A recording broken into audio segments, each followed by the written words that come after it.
Hello, everyone. Good morning, good afternoon, and good evening. Welcome and thank you for joining us for the session on changing regulatory landscape and its impact on pharmacovigilance compliance during pandemic, brought to you by Tata Elxsi. Before we start, I just want to do a quick audio check. I will request our audiences to send a quick text message in the chat window to make sure we are receiving your messages when we open out the Q&A session.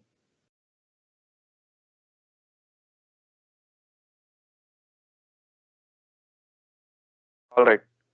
Thank you. My name is Shekhar Shinde. I'm part of the healthcare marketing team at Tata Elxsi.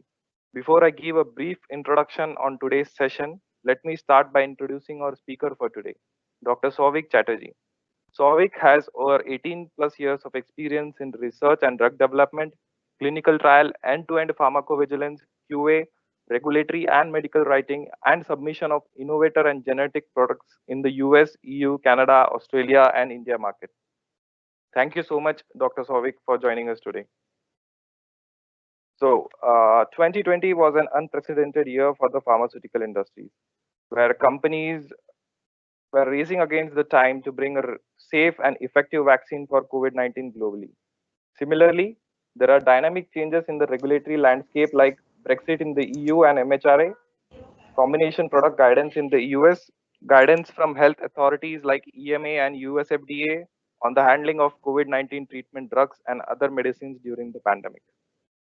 These events have impacted the global pharmacovigilance landscape and introduced new risk factors in the existing process, which is required to align with the new health authority requirements. There is a thorough introspection needed to identify and manage the critical PV process. So in today's session, we will discuss about the preparation and successful PV inspection strategy in the backdrop of COVID-19 and Brexit. Keeping that context in mind, I would now like to pass on the mic to the speaker of today's session. Over to you, Dr. Souvik. Thank you, Shekhar. Hello, everybody. Thanks for joining. We welcome you in today's webinar. Before we start the session, we would like to inform you about some housekeeping rules. Please feel free to ask questions using the chat window during the session. We'll try to make it as an interactive session, so we'll ask questions as well during the webinar. Please feel free to provide your response using the chat window. You can also ask queries at the end of the session. We'll try to answer as much questions as possible, but if all the questions are not answered, please feel free to drop us a note and we'll get back to you on that. Today we are going to cover three topics. The first topic will be on impact of COVID pandemic and Brexit on pharmacovigilance. The second topic will be impact on the audit and inspection procedure. And the third topic is the current challenge on the PV and the solutions. So in December 2019, the novel coronavirus disease was discovered and identified in China. On 11th March 2020, the COVID-19 outbreak was characterized as global pandemic by the World Health Organization. On 23rd of April 2020, globally there were about 2.5 million people affected due to COVID-19. Just 6 months into the deadliest global pandemic for a century, the way we live has changed drastically, and most likely forever. And healthcare systems have undergone and are still experiencing convulsive changes. Utmost care has been given to identify treatment.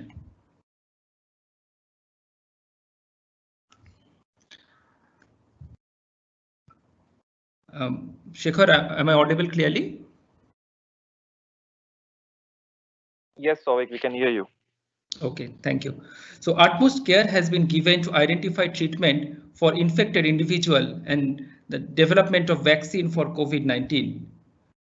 On 21st of March 2020, US FDA has announced hydroxychloroquine and azithromycin as the treatment option. EMA has also recommended dexamethasone and remdesivir.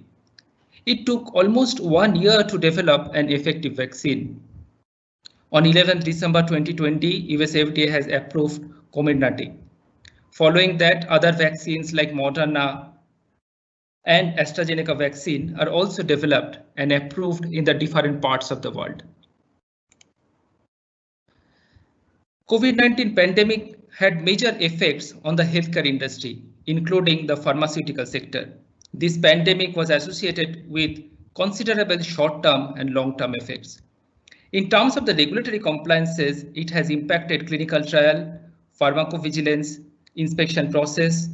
There is an increased demand for the regulatory intelligence to comply with the new regulatory requirements. The main short-term effects of COVID-19 was an increased demand for the prescription medicines, vaccines, medical devices, demand change, supply shortage, panic buying and stocking, regulation changes, and shift of communication and promotions to remote interactions through technology and research and development processes. Long-term impact included approval delays of the drug, moving towards self-sufficiency in pharma production in the supply chain, industry growth slowdown, and possible trade changes in the consumption. So COVID-19 and BREXIT have impacted entire safety life cycle, starting from the case intake, processing, case management, aggregate analysis, till the signal management. We will discuss the changes in the subsequent slide. The first important change was in the medical dictionary update for the COVID terms. Since December 2019, there was an increasing ask from the different parts of the world, either in the English language or in the non-English language, to harmonize the COVID-19 related terms. This will actually facilitate the accumulation of all the adverse events across globe and help us to understand the medical scenario for the COVID-19 treatment. MHRA version 23.1 was implemented on 1st of September 2020. This includes the COVID-related event terms, indication, medical history, as well as the lab tests. Event can be coded as COVID-19 aggravation or pneumonia aggravation, or the third option is it can be coded to the most precise lower level term for the COVID-19 in addition to the condition aggravated. There is now an option for coding of the indication as well. So there are three options. So it can be coded either as a COVID-19 prophylaxis, COVID-19 immunization, and COVID-19 treatment. So during processing of the ICSR's individual single case reports, we have to be very careful that what is the context of providing the treatment for the COVID-19. Either it is a prophylaxis or immunization or the treatment. Next one important thing is about the medical history. For medical history, there is now an option to code the occupational exposure to COVID-19. As you know that healthcare professionals are now treating the COVID-19 patients, and there can be asymptomatic situations where they can be exposed due to this occupational exposure. For lab test also, there are now the terms and the events has been given. So there are three options which are very prominent, like coronavirus test, SARS coronavirus test positive, and antibody test positive or negative. During pandemic, there is a surge of the reporting of the cases in the scientific literature as well as in the social media platforms. The challenge was to ensure the critical information is processed and submitted to health authority, avoiding the duplicates and fulfill the regulatory compliance during the mass absenteeism due to pandemic situation. Different health authorities has re-emphasized that marketing authorization holders shall not create duplicates in the ultravigilance database by submitting the ICSRs, which should be submitted or which should be already processed in the medical literature monitoring services. They also reminded that we should be careful about the exclusion criteria, like the aggregate tables about the patient information as well as on the line listing. We should be also careful in processing the post-authorization studies and the meta-analysis and the literature reviews. Also, is a surge of the social media screening. As you know that there are a lot of cases has been started reporting in the different social media platforms like Instagram, Facebook. So Health Authority has clearly identified and defined the scope of digital media screening. Clearly, the scope of the digital media screening is limited to the sponsored digital media platforms. The another important aspect, obviously very much important, is the follow-up processing. For the follow-up processing, priorities for the follow-up should be given to the serious ICSRs, events of the special interest as per the risk management plan, prospective reports of the pregnancy, and case related to the COVID-19. In terms of the reporting obligations, there are some flexibilities provided by US FDA, EMA, and all the major health authorities. Reporting obligation will continue for COVID-19 cases and products approved within 3 years. Payers as well as other ICSRs which are not used for COVID-19 cases or these drugs are not new, like within approved not within 3 years, those can be stored. When we mention that these drugs and these events are not prioritized and is stored, meaning that there is a US FDA enforcement approach which actually specifies then how to process these stored information. As per US FDA enforcement approach, all the stored cases need to be submitted within 6 months of the restoration to their pre-pandemic state. Again, there is another important aspect for the medical devices. For medical devices, the 5-day report should be processed and continue to be reported as usual. 30-day fatal report should be continued to be reported, but 30-day non-fatal report that can be stored and it can be processed within 6 months from the restoration of the pre-pandemic state.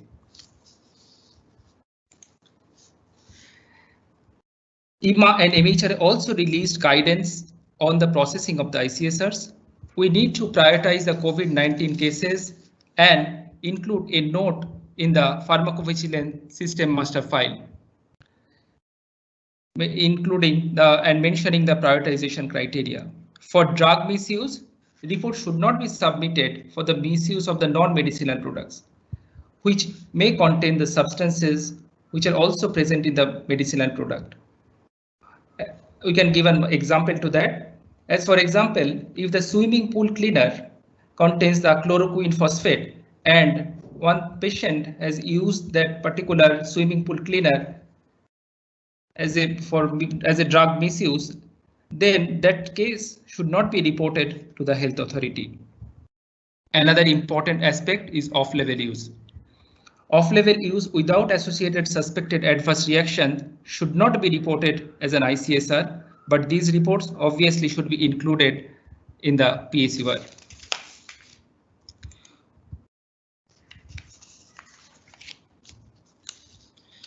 Lack of drug effect, there can be two situations. Either the drug is approved for COVID-19 or the drug is not approved for the COVID-19. If the drug is approved for the COVID-19, then lack of efficacy should be reported within 15-day timeline, considering that COVID-19 is a potentially life-threatening event.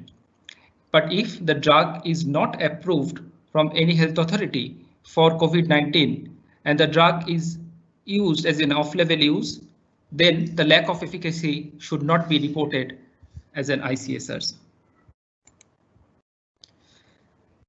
MHRA has also published some flexibilities in terms of the receipt of the risk minimization measures, healthcare surveys, as well as direct healthcare professional communication dissemination to ensure that the optimum use of the HCP resources. This is very critical because these same HCPs are also busy for the treatment of the COVID-19 patients, and MHRA have waived recruitment for the evidences for the receipt of the risk minimization measures by HCPs. Also, there are flexibilities in terms of the timelines for the surveys of the effectiveness for the educational materials, involving the HCPs, and distribution of the direct healthcare professional communications via email, rather than sending the hard copies. In terms of the PSUR, MHRA has also extended some flexibilities for PSUR submission. So the products which are authorized only in the UK and not included in the URD list, that can be deferred. Submission frequencies and dates can be amended accordingly.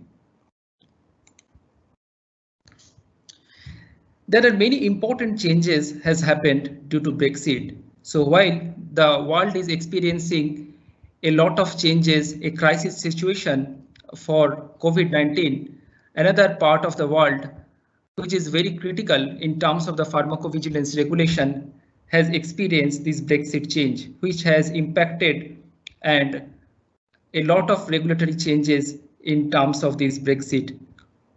Due to Brexit, there are 6 important changes which has happened to the pharmacovigilance processes. The first one is obviously there is a requirement for UK QPPV now. The UK QPPV should be located in UK. Otherwise, there should be a UK national who can work as a PV contact person, and in addition to that, there can be the QPPV who can reside in the other parts of the EU. The next important change which has happened is in terms of the pharmacovigilance system master file. So now there is a requirement of UK pharmacovigilance system master file, and it should be a separate pharmacovigilance system master file based on only the UK authorized products. The template can be as per the EU regulation, but the PSMF should include the unique PSMF number which will be provided by MHRA. Use of MHRA portal for submission of ICSRs and aggregate reports is now mandatory. There are some important changes in terms of the signal detection, risk management plan, as well as post-authorization safety studies. So for signal detection now, MHRA wants marketing authorization holders to submit the new signals within 3 working days. As you have already noticed that for Northern Ireland, there should be always a consistency with the EU requirement. So for products marketed in Northern Ireland, it should be additionally reported to EMA about any new signals in addition to MHRA. The risk management plan, this is a very critical activity for all the Europe, and there should be the EU version is acceptable. But MHRA also mentioned that if for any particular drug, if they want any specific information, so that should be provided by the marketing authorization holder as a separate EMA specific and MHRA specific annexure. For the post-authorization safety studies, there can be imposed pass or non-imposed pass. For the imposed pass, protocol has to be submitted via a type 2 variation. And the final study report are required to be submitted to MHRA within 12 months from the end date of the data collection. These are the very important changes in terms of the Brexit to the pharmacovigilance system. So while we are availing the regulatory flexibilities, it is important to ensure the robustness of the quality management system. There are 4 different and important parameters in terms of the quality management systems. The first one is business continuity plan. The second one is deviation and CAPA management. Third one is audit. And obviously the fourth one is inspection readiness. We'll discuss these topics in the subsequent slides.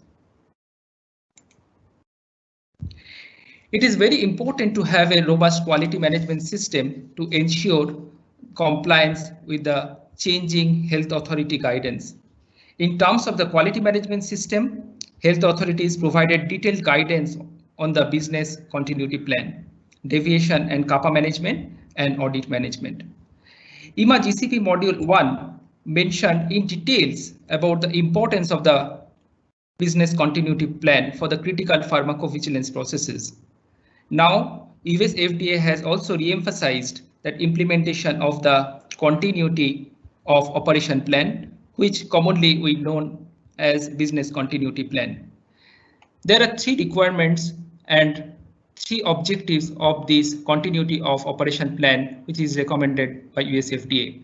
So this will actually help the marketing authorization holders to ensure processing and submission of the mandatory adverse event reports.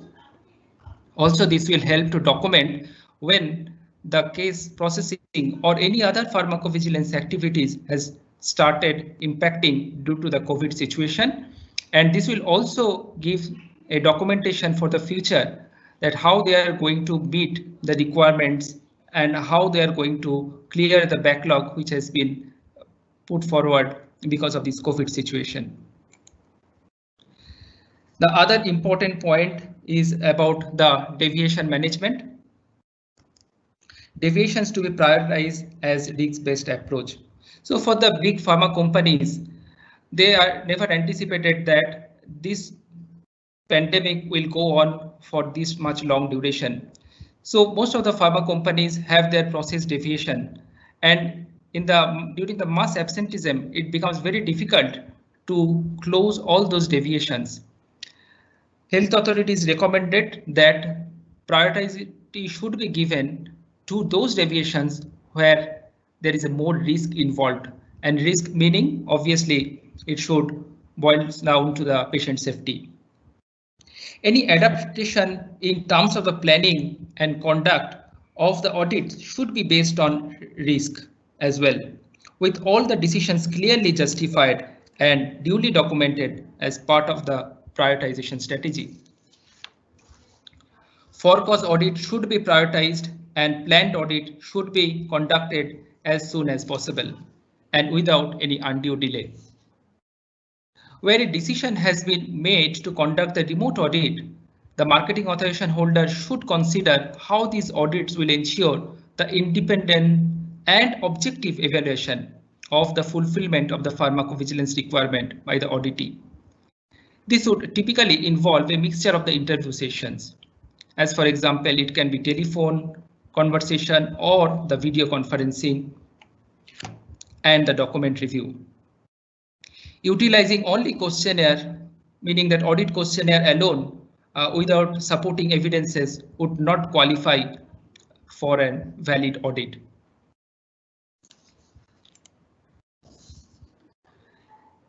There is a paradigm shift in terms of the inspection planning and the conduct.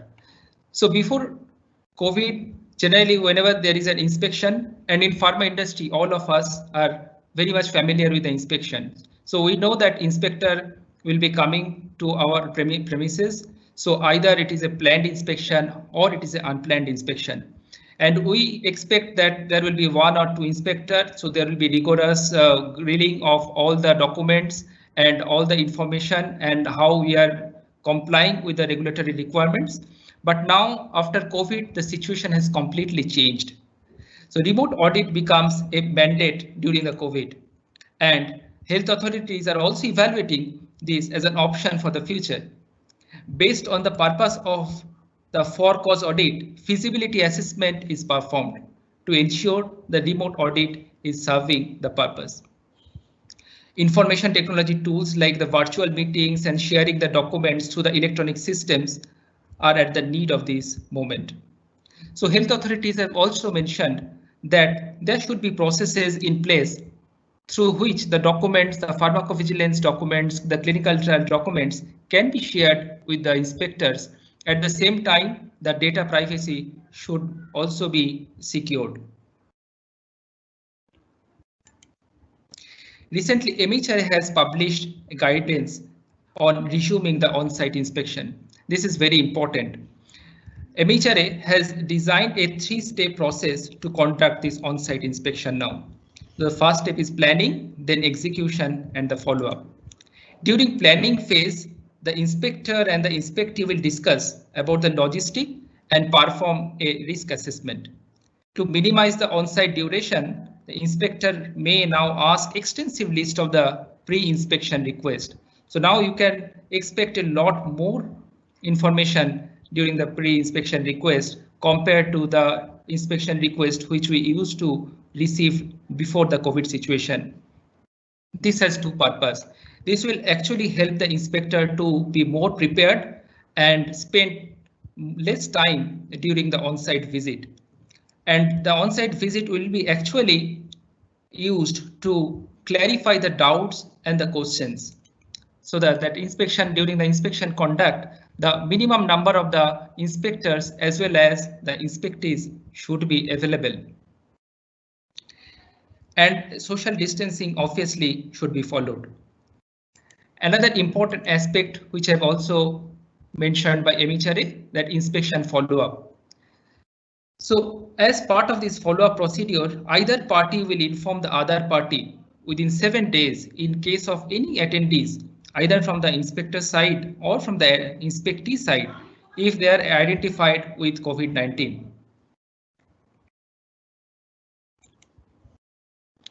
So at this point, I would like to give a pause and I would like to seek from you that during this COVID-19 situation, what was your pain points? So maybe you can write that in the chat box and we'll then try and move forward. Okay, we can see that there are different inputs are coming up from all of you.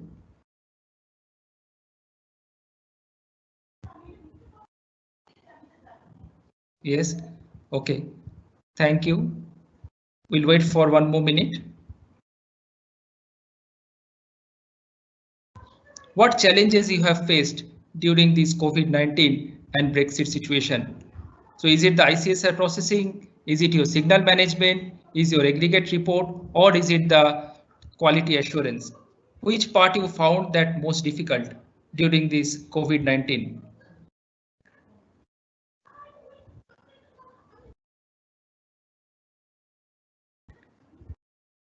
We observed that there are 4 major challenges faced by the pharmacovigilance teams across globe.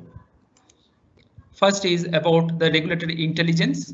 Second is pharmacovigilance of advanced therapy medicinal product, the business model optimization, and audit and inspection readiness. So we'll come with all the details for these points and how we can solve these problems in the subsequent slides.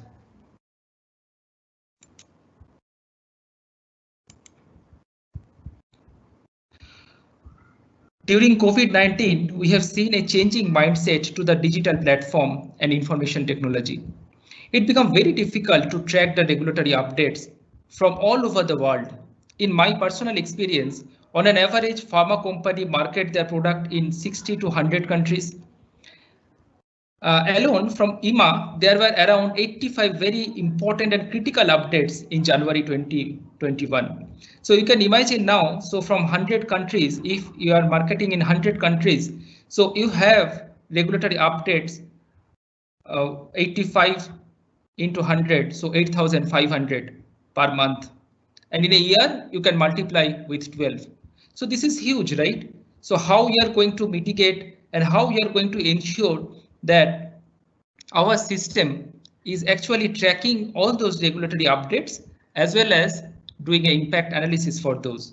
So regulatory intelligence becomes a challenge for most of the pharma companies. So the another challenge is the focus of the advanced therapy medicinal product like the gene therapies. The third challenge is obviously it is a continuous ask from the pharmacovigilance team that it should be very efficient and the cost should be reduced. So for that, the system integration and automations are the key solutions. The fourth, the last but not the least, is the inspection readiness. So we need to have a robust process design to focus on the defect prevention rather than identifying the defect. Marketing authorization holder needs to focus more on the inspection readiness to avoid any critical or major finding. There should not be any 483 or critical or major finding from any of the health authorities. So to ensure that there is no disruption on the operation or the drug supply. We observed that regulatory intelligence is a pain area for many of the pharma companies due to the vastness and complexity of the website. As we have just discussed, that for an average pharma company, there may be around 8,500 very significant update per month. So how we are going to handle it? Is it humanly possible to review all those updates and ensure that nothing is missed out? Every day there are new regulations coming up from different health authorities, from advanced marketed or health authorities like USFDA, EMA, MHRA, TGA, and there are new regulations are also evolving for the clinical trial, as well as pharmacovigilance regulations are published from the semi-regulated markets. To minimize the human effort, we have developed a regulatory intelligence tool called TED-REG. This provides the regulatory update from more than 50 plus health authority website in a single click. You can get an impact analysis of the regulations on your existing process as well from the system. So how the skeleton and how this workflow works. So the client actually have to just on a single time has to provide and select that what are the options required and what are the areas of interest. As for example, say for REMS, they want to see that what are the important information coming from USFDA, or for medical devices if there is any information coming for UMDRs. And after that, client will receive all the information from different health authorities on a daily basis, and also they will receive an information on the impact analysis, which can be a customized report. So it provides the information is a real-time dashboard with the database query, and these research reports will be shared on a monthly basis or on a weekly basis based on the customer requirement. Another important aspect is the advanced therapy medicinal product. Advanced therapy medicinal product is the next most important topic in the pharma industry. Advanced therapy medicinal products are medicines for humans use that are based on the genes, tissues, or the cells. They offer groundbreaking new opportunities for the treatment of disease and the injury. ATMPs can be classified into three main types: gene therapy medicine, somatic cell therapy medicine, and tissue engineered medicine. So gene therapy medicine contain the genes that lead to the therapeutic, prophylactic, or diagnostic effect. They work by inserting the recombinant genes into the body, usually to treat a variety of diseases, including the genetic disorder, cancer, or long-term diseases. A recombinant gene is a stretch of the DNA that is created in the laboratory, bringing together the DNA from the different sources. The somatic cell medicines, these contain the cells or tissues that have been manipulated to change their biological characteristics, or cells or tissues not intended to be used for the same essential function in the body. They can be used to cure, diagnose, or to prevent any kind of diseases. And the third important aspect and the type of the advanced therapy medicinal product is the tissue engineered medicine. These contain the cells or tissues that have been modified so they can be used to repair, regenerate, and replace the human tissues. So now how these ATMPs are different in terms of the small molecules. When we say the small molecules meaning that pharmaceutical products. How the pharmacovigilance of the advanced therapy medicinal product is different from these small molecules. So there are 5 key aspects to it. The first is about the adverse event. So health authorities in Europe has mandated that if a serious adverse event or reaction occur in relation to a combined advanced therapy medicinal product, the agency shall inform the relevant national competent authorities who are responsible, as well as the adverse event processing itself requires some type of expertise, because these are the specialized molecule and these large molecules are different from the small pharmaceutical molecules. The next one is about the follow-up for efficacy and safety. Why it is different compared to the pharmaceutical molecule? Because the effect of the gene therapy or effect of the advanced therapy medicinal product is a long-term effect. So procedures for follow-up of the reported adverse drug reaction at obtaining at least minimum information includes the product name and the batch number. And a long-term follow-up is also very much required to understand if there is any significant impact on the system, on the human being due to that particular advanced therapy medicinal product. There are a lot of important requirements in terms of the risk minimization as well. Risk minimization activities included additional PV activities and the efficacy follow-up system. Elements of the pharmacovigilance system necessary to support the additional pharmacovigilance activities and efficacy follow-up activities should be designed. And effectiveness of any risk management system shall be included in the PSUR. There are some enhanced requirements for the record keeping as well. Record keeping requirement is minimum for 30 years after the expiry date of the product for the advanced therapy medicinal product. And there is another important aspect, as you know, that all the health authorities have mandated now about the electronic exchange of the pharmacovigilance information.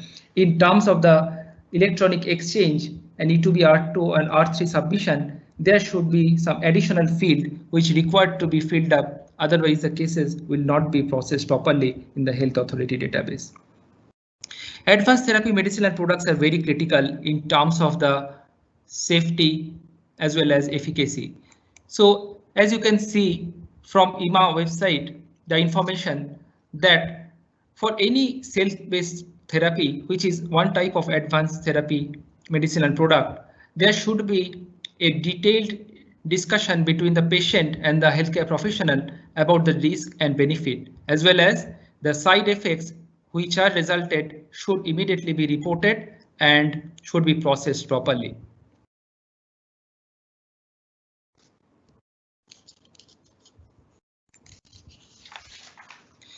So then another challenge for the pharmacovigilance is the growing workload.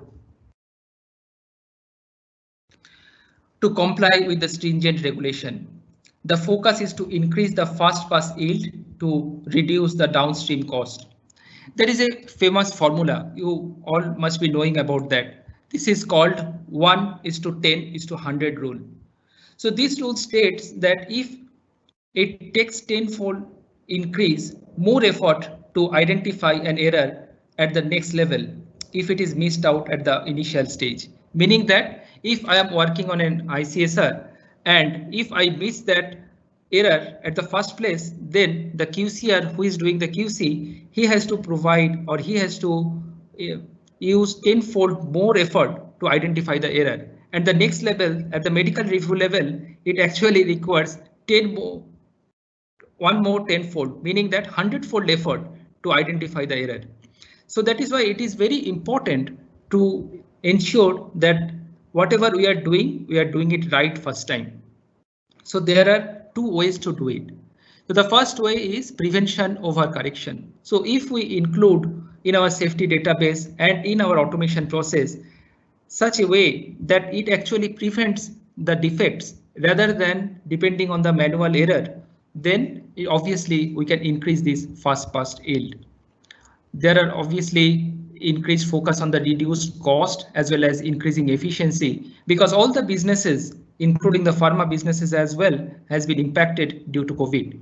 So one of the best way to do this is using different automations for the pharmacovigilance as well as the regulatory affairs, using the robotic process automation, artificial intelligence, and the machine learning. This will actually help to increase the efficiency as well and bring the business transformation. Audits and inspection readiness includes three important components. The first component is development and execution of an annual audit plan. The gap analysis is of primary importance for the audit and inspection readiness. In EU, the requirement is to start with the strategic audit plan for 3 to 5 years, followed by an annual tactical audit plan and then the individual audit plan. During COVID time, it becomes impossible for many of the pharma companies to conduct the audit Many of the pharma companies have prepared the audit plan but could not complete all the audit based on the availability of the resources, based on the availability of their vendors as well as the license partner. So we should prioritize and understand what are the critical risk factors involved in this gap analysis process and in the audit process, and we should try to implement some solution to it. The next component is to design the solution. And when we say the design the solution, this means that it should be the kappa design. In common terms, we say it as corrective and preventive action. So deviation and kappa design is very much important, because if the kappa is not designed properly and there is not proper root cause analysis, then the kappa will be very superficial and it will not be able to address the actual root cause. So for that, we can use the 5Y method or the fishbone method to identify what is actually the gap and what is the root cause. The third component is to ensure the effective prevention action are implemented to prevent the recurrence of the deviation, meaning that the kappa which we have implemented, mostly the preventive action, it should be sufficient to ensure that there is no recurrence or the frequency should be reduced for the particular deviation for which we have created this plan. These strategies can be used for all the different types of inspection, like for cause inspection or pre-authorized inspection. So with that, we are at the concluding slide. COVID-19 pandemic educated us about many important life lessons. We identified current challenge of the pharmacovigilance processes and started prioritizing based on the patient safety. The challenges of tracking the dynamic PV regulations and impact analysis focus on the ATMPs, increasing efficiency and ensure inspection readiness. We believe success as improved quality and compliance, optimized spend on patient well-being, and successful transition from the COVID-19 crisis to the non-COVID-19 situation. With this final note, I would like to hand over back to Shekhar again. Shekhar, over to you. Yeah, thank you so much, Souvik. It has been a great session to learn about the preparation and successful PV inspection strategy in this challenging time. Before we go into the Q&A session, let me talk about the host of today's webinar, Tata Elxsi. Tata Elxsi is part of the Tata Group, and it is among the world's leading provider of design, engineering, and regulatory compliance services for global pharma, life science, and medical device companies. With over 15 plus years of experience in catering to life science, medical device, and healthcare companies, Tata Elxsi has built a strong service and solutions portfolio that adds value at every stage of customers' product development lifecycle.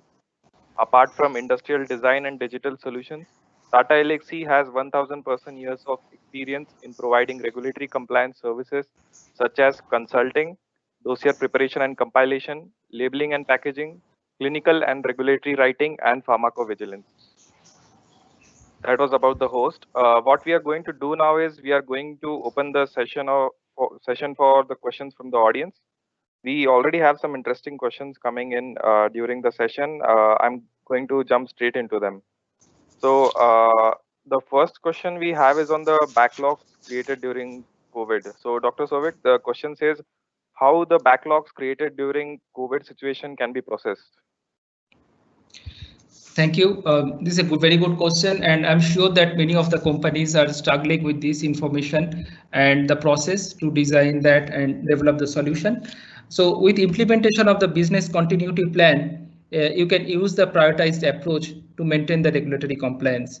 So for EMA market and Europe market, so there is already the business continuity plan is a mandatory requirement. So all the companies must have some business continuity plan for the critical activities which are performed and required if they are marketing for Europe. For the other parts of the world, now USFDA has recommended to complete and submit all the pending cases within 6 months of the back to the normal condition. So they have also provided the flexibility that which cases should not be stored, should be processed at minimum, and which cases can be stored. So the thumb rule is that the ICSRs which are actually involved in the COVID-19 or the new product where the safety and efficacy is not well established, so those products should be prioritized and processed at the basic level.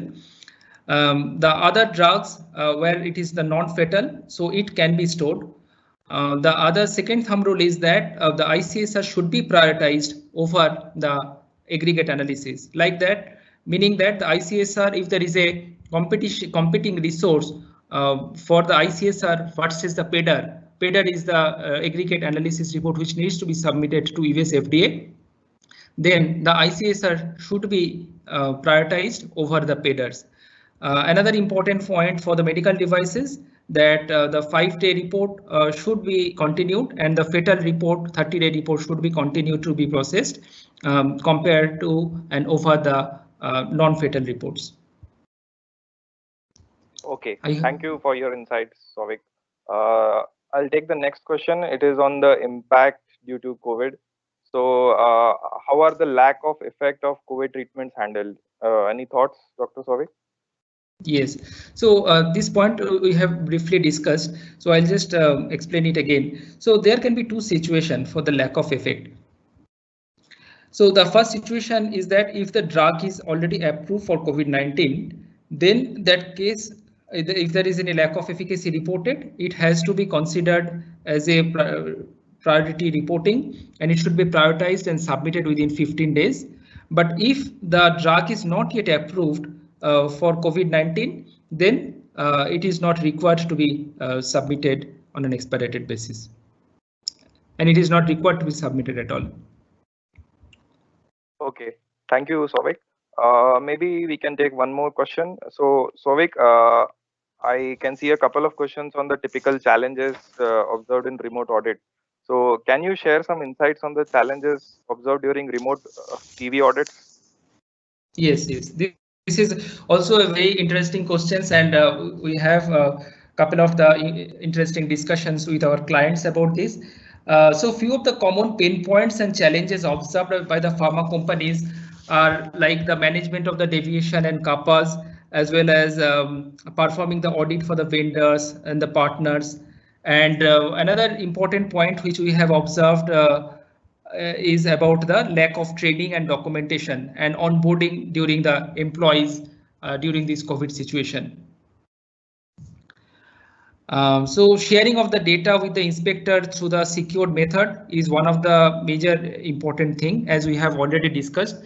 So all the inspectors are expected that if there is any remote inspection, then they should get access to the ETMA for the other files in such a way that it is a safe way to receive and evaluate the information. At the same time, they are also agree that if there is any sensitive data for the patients, it should not be divulged. There can be other alternative methods as well, like the customized link and some electronic path through which the data and the information can be shared with the inspector before the inspection starts. And during the inspection, there is a advantage that now inspectors are looking for less number of the hard copy reports during the inspection. So they are not asking for the hard copy reports. So instead of that, they are asking the soft copy report is sufficient. And even during the audit and inspection, if they share the screen and show the information, that is also acceptable to many of the inspectors. I hope that answers the question. Yes, thank you, Dr. Souvik. Thank you so much, everyone. It has been a great Q&A session. We had some great questions. Audience, thank you for sending them in. Thank you so much, everyone, for the interesting session. We want to thank the audience for registering, joining, and listening to us for the last 1 hour.